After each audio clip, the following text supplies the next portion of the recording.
jokes. Huh? I thought that was your statement. So, again, thanks for coming out, and appreciate, as always, your coverage of us. Wrapping up Eastern Michigan, that was a little bit of a tricky game. You know, college football likes to use the theme that every game counts, and it was tricky because I've never coached a game like that, that you're in it, you have a chance to win a championship, but you have a conference game that has no bearing of whether you'll win the league or not. And at that point, I think you really count on, you know, your culture as a football program, the pride of your program, the leadership of your players, and that you just trust that they're going to go out there and compete and do their best. And I thought we did that with flying colors. Our defense was absolutely dominating. You know, we won the battles up front. We tackled very well in the perimeter. We attacked the football and generated 3 turnovers. Offensively, we were effective. It was a good first drive. A little disappointed in our third down conversions and our red zone efficiency. We've been a very good offense in the red zone this year, and you know, John wrote a nice article about it last week. I know Jack can't report that. I can't be one of his quotes of John.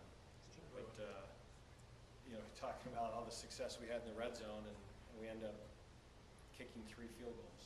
So that was disappointing that we didn't score touchdowns on those drives. But the silver lining was Tyler Tate really had a good day. I mean, those were tough wind conditions and bad weather, and he was money. He had all of his kicks. So again, it was good to get out of there with a win. It was also great that we were able to rest our starters about halfway through the third quarter. You know, some of our defensive starters only played between 20 and 30 plays. Most of our offensive guys played in the mid-50s. But again, you know, a lot of that defense was just, you know, almost every series was 3 and out, so there weren't a lot of plays to be played. And obviously this sets up a huge game for us this Friday in Buffalo. Buffalo is an excellent football team, and they're a complete football team. That if you look at them offensively, defensively, special teams, they're really a team without a weakness. You know, just offensively, very physical offensive line. They've always had that. The running back, Bo Oliver, is certainly one of the best in the conference, if not the country. He's a very effective player for them. And the story of their offense is really very similar to ours, that last year these were both teams that had good defenses, that could run the ball, but they're really getting improved quarterback play. Licata has really, you know, I think last year when we played him, it was his 4th career start as a freshman, and he has just improved tremendously. And he's a prototypical drop-back quarterback. He can put the ball on the numbers. He can make the field out throw. He's got good arm strength. He's mobile enough to protect himself. He's not really a running quarterback, but he's certainly athletic enough to make plays with his feet. The 2 receivers, Nuts and Fred Lee, are 2 talented guys, and it's that age-old dilemma of, you know, you got to stop the run and you got to gang up, and if you do that, you expose yourself on the perimeter with an effective quarterback and some good receivers. So this is going to be a tough challenge for our defense. Defensively, I mean, what can you say? I mean, Khalil Mack, all the accolades he's getting, he deserves. He is a dominating player. I mean, just people struggle to block him. And if you say their defense is all about Khalil Mack, it's really short-sighted, because they have a lot of other really good football players. You know, Colby Wade's an excellent player. Khalil creates so many dilemmas for you, because if you shift the protection to him, you put a lot of guys on islands away from him. If you don't get the protection to him, you risk going one-on-one with Khalil Mack. And so it's a schematic challenge, and what they do is very different. You know, not a lot of teams are based out of the 3-4, but Buffalo's very aggressive. They'll come after you. There's very multiple in their blitz packages. They have a very veteran secondary. They're good at linebacker, and it's a very veteran defense. I mean, their starters, they've got 7 seniors and 4 juniors. So this is a group that's played a lot of football together, and they have a number of all-conference players on this defense. I'm sure when the all-conference teams come out, you know, Buffalo will have a number of guys on both sides of the balls on the defensively, they have some real standouts. And their special teams are solid. They got the second best kickoff return unit in the conference, and they're solid around. So they've got good personnel. They're well coached. They play hard. They're very physical. This will be a great football game. There's my opening statement. The environment on Friday. You played some night games in the week. A Friday after a holiday at Ralph Wilson Stadium. I can't imagine a lot of people being there. That said, I'm thinking that's probably a good opportunity. There shouldn't be a real terrific home field advantage for them. Shouldn't be a real roaring, raucous crowd on campus on a Saturday. I don't know how deep you want to get into that, but it seems like this is a real good opportunity for you. There shouldn't be a real heavy home. Well, they say they have like 35,000 tickets out. You know, how many of those people show, we'll see, but it's at an NFL stadium. So we could have a great MAC football crowd there, and the nature of playing in an NFL stadium, which we have done with the Patriots and the Eagles, you know, certainly reduces crowd noise. Is that your point? Yeah. And you want to shouldn't be much of a home field advantage for them. In other words, it's not like you're going to be going on the road. It's more likely just playing in a generic. It's more of a neutral site game. Yeah. Yeah. I mean, I'm sure, you know, that there's a part of them that wishes this game was at UB Stadium. I'm sure they won't say that, but again, you know, that's just, we did the same thing last year. You know, that's a little bit of football in the MAC. When you play these Friday after Thanksgiving games and you don't have students on campus, you know, sometimes you feel you need to do something to generate interest in your program. And if they want to draw in the greater city of Buffalo to what they're doing, I'm sure that was their thoughts and their plans. And who knows? I mean, if they get 35,000 people there to watch a great football game, I'm sure they're going to say it was successful. Politically correct? Yeah. Nice going. Why? What's been the key to the success on the road in the conference so far this year? I mean, you know, to me, you need to play out well on the road every year. I mean, it's the way Perry Stadium was good to us this year. We were, 5-1 here. You know, but it's again, it comes down to just executing. You know, I think whether you're home or away, it's all the coach speak of the same field and the same sidelines. You just got to go out there and execute. And I think we have a mature football team, an older football team, a football team that's pretty locked in. And more importantly, we have a football team that we try to fix our problems. This has been a good group that, you know, if they win a game, we're not perfect. If we lose a game, the end of the earth didn't come. That even when we win, there's things we didn't do well, and we've had to try to fix them. And I think the players, more so than in most years, are receptive to fixing problems even when we win. And I think the greatest strength of this team is the resiliency of bouncing back from some tough losses.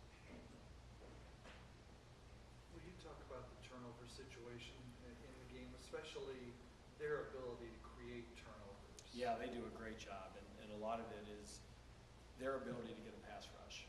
You know, they can rush the passer very effectively, and part of it is their blitz package. A lot of it is their personnel, but they force the quarterback to throw the ball under duress, which has created some very easy interceptions for them. You know, they're also a group that can get. I think Khalil Mack set an all-time NCAA record for fumbles caused, and a lot of those is he wins, and he's got a quarterback, and he has a chance to make a strip sack, and he doesn't. So, I mean, they've got good people, and a lot of it is they get good pressure on the quarterback. They create a lot of one-on-ones and pass protection, and they win a lot of those battles. And that forces the quarterback to either throw the ball before he wants to throw the ball with a non-platform position, so he's thrown off of the back foot, or the ball doesn't get off, and they sack him and strip him. So their turnover tape is pretty impressive. You also mentioned the sacks. Last year you guys were tremendously successful in avoiding sacks. Was there a particular key to that? Yeah, we didn't throw the ball. I mean, last year's game, we threw a couple of bombs. You know, we hit Joplin on the one post. But, that was, we got a lead in the first half, and we were ultra conservative in the second half. We threw a few screens, we ran the football. I shouldn't say that. We threw threw the ball last year for over 200 yards. But we were very, a lot of it was play action on first downs. We did not have a lot of third down success last year throwing the ball against them. So I think a real key to these guys is avoiding obvious passing situations. This is not a game that you're going to convert a lot of 3rd and 9s or 3rd and 12s. We've got to stay in downs that allow us to be balanced. So, Can you give us a, last year was a game I think we ran the ball for 78 yards. So we played great defense. We made a few big plays on offense. We had one nice drive. In the second quarter, we hit Joplin on the post before the half. Then we had that one good drive in the third quarter that Shields scored on the design quarterback run. And that was pretty much it. Yeah, and then after that, we bled the clock. And, it was a stiff wind and held on for dear life. would you be willing to give us a preview that we could use of what you're going to say in the locker room before the team goes out on the field? I mean, I'll say the things I say before most games. We're playing for a championship, the MAC East championship. Our players know that. Okay, but our players understand the magnitude of the game. And this isn't to downplay it, but at the end of the day, we've got to be focused and execute the offense, the defense, and the special teams. So in a lot of ways, it's different. It's no different than any other game.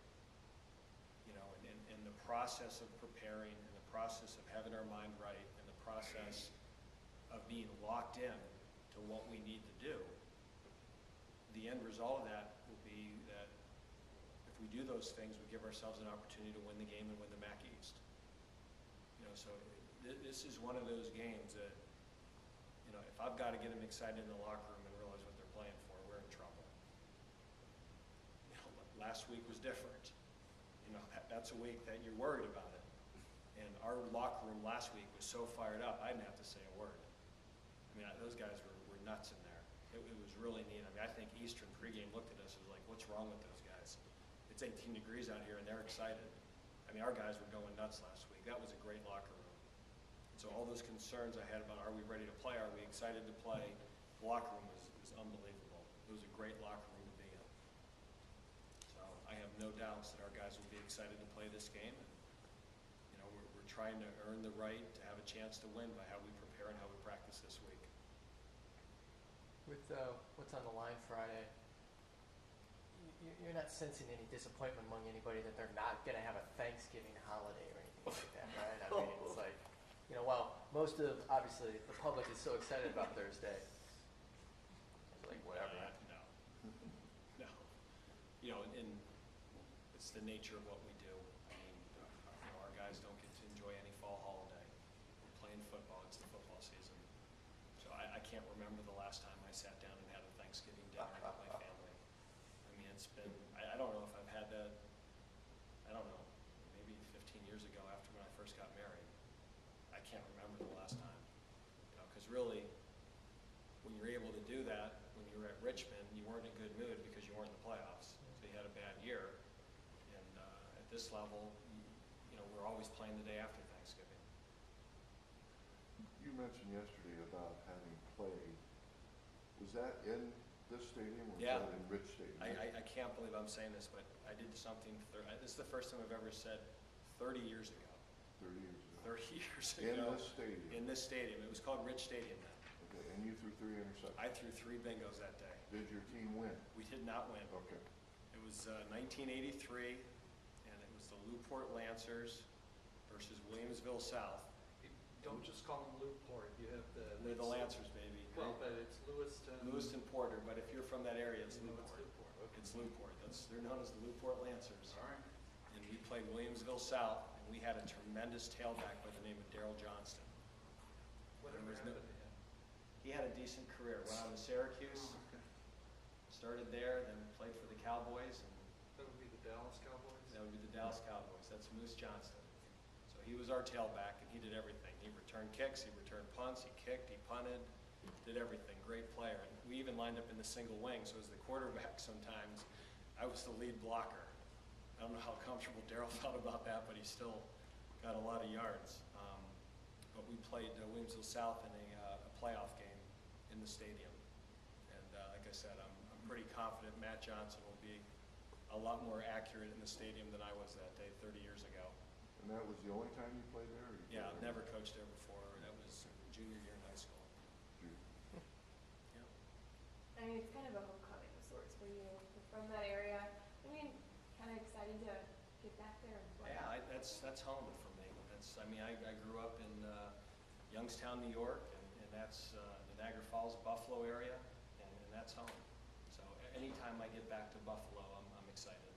So it's the third time, or really I think the fourth time as a coach I've been back, and there'll be a number of people from the Niagara Falls, Lewis, and Youngstown area that are going. So it's that's home.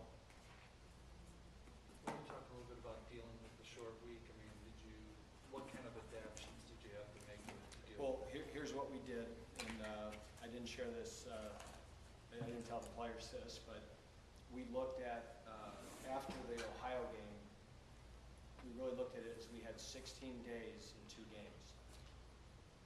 So we wanted to spend 8 days on Buffalo and 8 days on Eastern. And so right after the Ohio game, the next 2 days as a staff we spent on Buffalo.